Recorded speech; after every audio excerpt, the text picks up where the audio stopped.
So, okay, some of you guys know that I have a PhD in sociology, and some of you know that I'm also a woo-woo person who has always believed that sometime in my lifetime I would experience a global transformation of human consciousness. I don't know why I always believed that. I just always believed it, and that's part of why I studied sociology. So, what I am is somebody who has woo-woo ideas and tries to test them scientifically. And I believe that we may be on the brink of, some authors have called it a kind of epidemic of awakening, that individuals may actually come into a state that is more enlightened and therefore create a better society than we've ever seen before. That is not what seems to be happening if you have checked the news at all. It kind of seems to be going the other way. But very often, it is at the extreme of one system that another system comes in. Like in Confucianist China, which was very rigid, you got the Taoists coming in to talk about a way of thinking that was incredibly fluid. So sometimes it's like shooting an arrow. When you pull way back in one direction, it shoots things forward in an opposite direction. So here's what I think is going to happen, and it pertains to you, so please listen. The way our society is structured right now is like a pyramid. Here is a pyramid that I made myself out of sugar cubes. And it represents the power structures that come from the ability to force, to amass wealth, to kill, to harm, to dominate. And this is the type of social structure that's been in existence all over the world for recorded history, okay? The more powerful, brutal, violent people take all the stuff, they get to the top, they get power, wealth, and status, and the people at the bottom end up growing the grain to feed the monarchs, and they starve and they're miserable. And every society has pretty much been that way. Powerful elite at the top, miserable working poor at the bottom. And the sad thing is that when you go to revolution to overthrow it, which has happened all over the world in many places, many times, you get this awful thing where it just creates another pyramid. So when I was in China studying right after the Cultural Revolution, they used to have a joke. They'd say, you know, under capitalism, humans exploit other humans. But under communism, it's the other way around. Not so great. Like the communists didn't do any better a job than the landlords who came before them. So everybody has always known that there's something unfair and wrong about this, but everyone wants to get to the top. And right now we have a society of people who are desperately trying to get to the top, just like they always have. And it seems to me like it's getting weirder and more sordid and more awful. And I think a lot of you have been feeling that way. That's what I see on Facebook. That's what I see when I talk to people. So as a sociologist who believes in a transformation of consciousness, all my life I've been thinking, what would an enlightened society look like? Like if everyone was awake, what would it look like? What would the structure be? And what I came up with was it would be like this. It's just a pool of water, yeah? I've colored it blue for you. So everything is completely equal.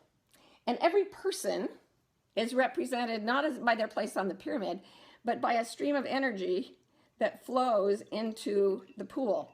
And it creates that ring of concentric circles of waves that go out.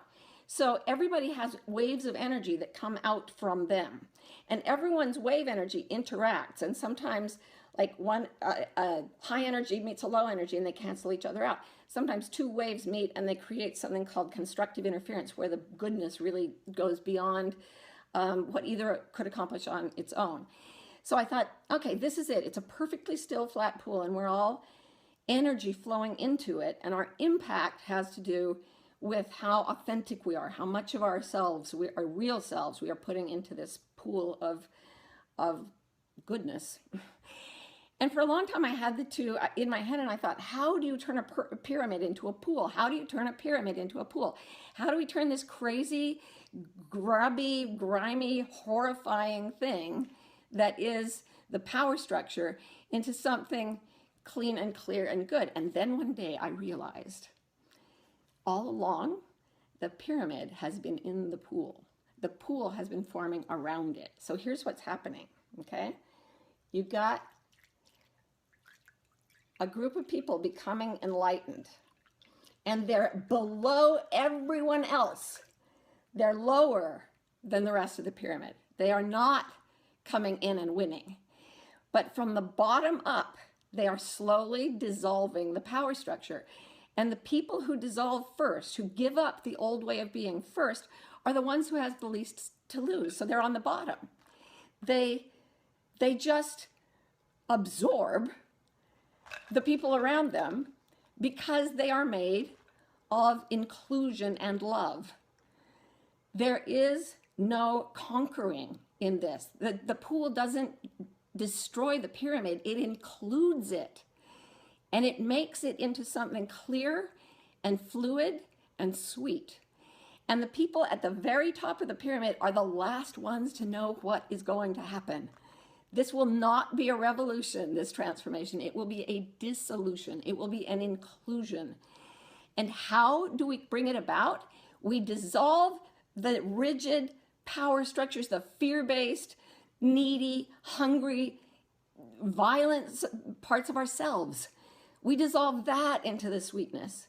And we do it by reaching inward to the heart instead of obeying the ego. In Asia, they say the mind is a wonderful servant, but a terrible master. And the heart is the master that the mind should be serving. How does the mind serve the heart? One word, art.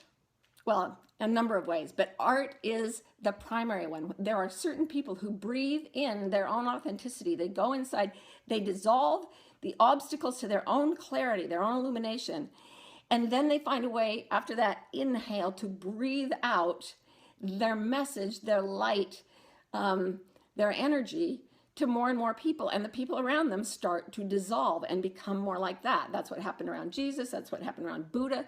That's what happened around Gandhi and Martin Luther King. It happens. It happens. Okay? So I know some people that I've talked to are really discouraged. It's like, why should we make art? Everything's falling apart. I want you to listen to a quote from Toni Morrison. She wrote this in a self-described very dark mood after George Bush the second was elected for the second time, and she was feeling really down. And she wrote, "This is precisely the time when artists go to work. There is no time for despair. There is no place for self-pity, no need for silence, no room for fear. We speak, we write, we do language. That is how civilizations heal." And may I add, that is how civilizations become clear and equal and sweet and inclusive.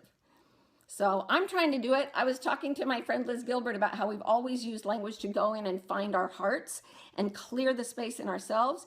And it's like an inhale, and then the exhale is how many souls can we touch with sweetness, with kindness, with equality, with love. And we're doing a writing course on that. You can see it in the link under the video. And this is part of what it means. This is all of what it means for me to change the world right now. This is what came to me. What's coming to you? Breathe in, find yourself, find your truth, become clear, and then watch all the rigidity in you dissolve, and then be that, and watch the people around you begin to lose their own rigidity and join you in this fluid oneness that is a transformed society.